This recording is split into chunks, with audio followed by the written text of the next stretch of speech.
you often hear that if I don't exist, then any emotion I have is not real. And that is true to some extent though. Because if there's someone that believes itself to exist, is interpreting that as whatever I feel has no meaning, then spiritual bypassing and auto-gaslighting is happening. Biochemistry existed before consciousness, and on a biochemical level, the body is experiencing emotions and emotional pain on the same level as physical pain. So the pain in the body and the pain that the body is experiencing with a finger in the flame, for example, or recalling early traumatic experiences to the biochemical release, that is exactly the same thing. So put very, very simply, there's no difference between the biochemistry of being chased by a lion or watching a horror movie. And that's why spiritual bypassing or auto-gaslighting is a problem, because none of this is real. That's correct. And it is on the level of discussing a dream when we talk about all this. And yet, early trauma can affect and shape the personality of somebody believing itself to exist.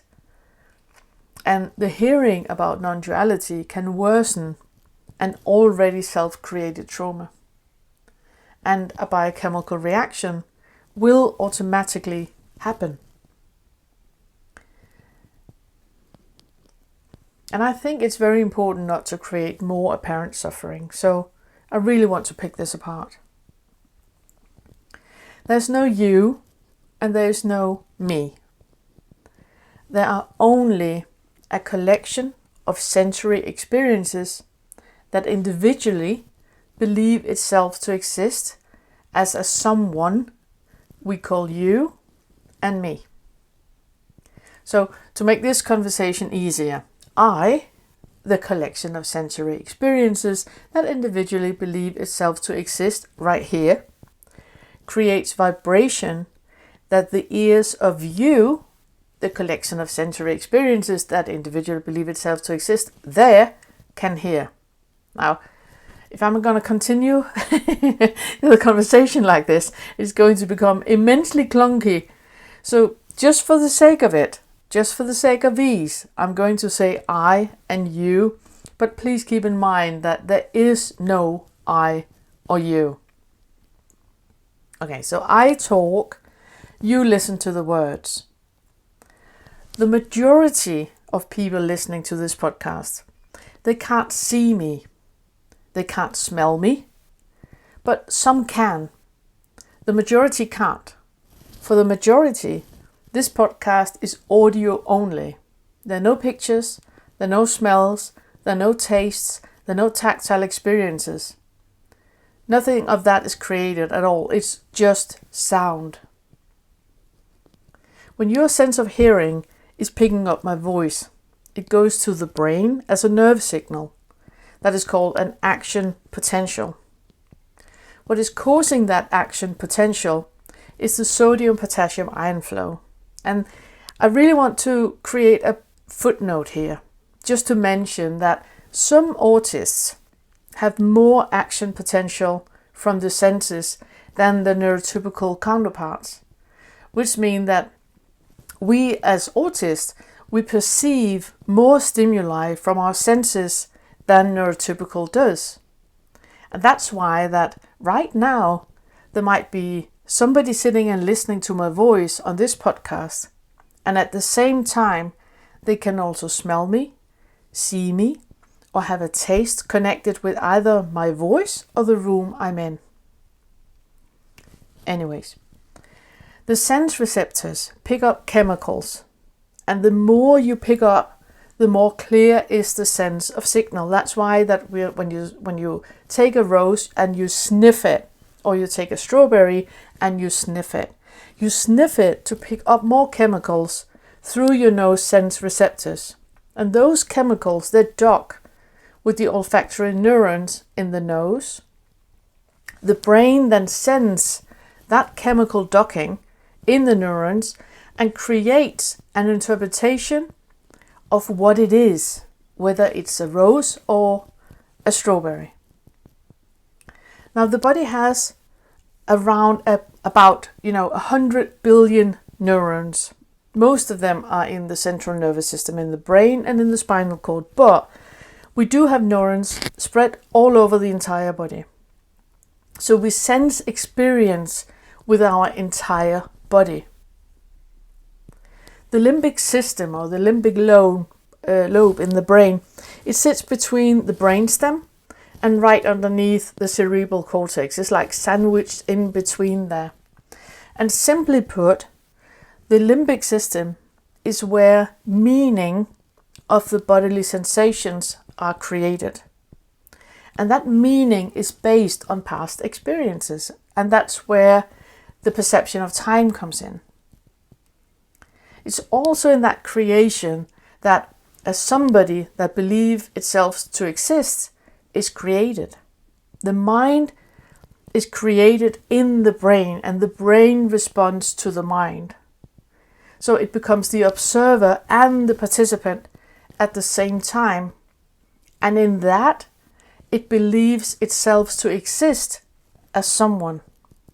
So no wonder why we believe ourselves to be super complicated, super complex, very important persons of significance and value, living in a life, moving from past, present to future. But none of that is real. It is nothing but a collection of sensory experiences that individually believe itself to exist as someone we then call you and me.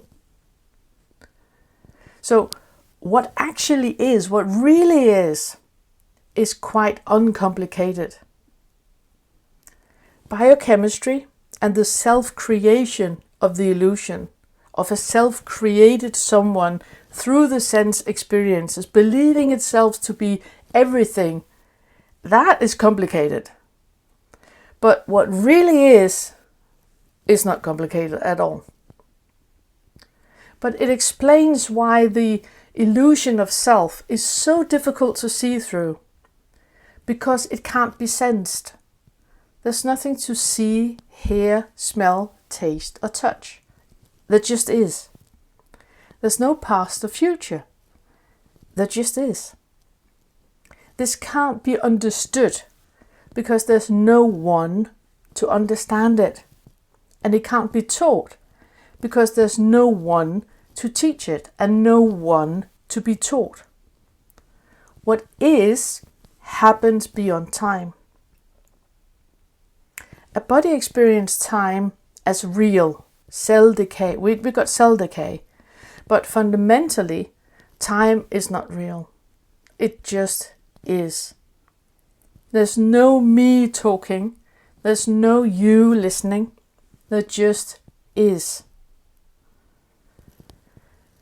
Now, the collection of sensory experiences that individually believe itself to exist as someone does not like that. Because the nothing to do and the nothing to learn and the nothing to move me from here to there, the lack of time, that completely dissolves the original reason to the creation of the collection of the sensory experiences. It defies the only apparent reason to why the brain perceives as it does. So obviously, this can't be understood intellectually. And it explains the constant doubt and battle the apparent individual puts up.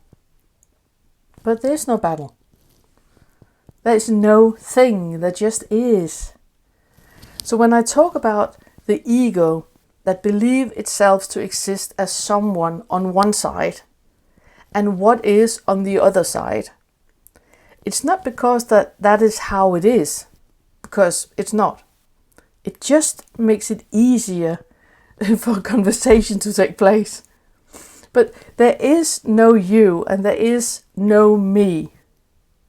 So from a biological perspective, the result of the biochemical battle a body might experience on the physical plane, for the body, that might be quite real, cells decay.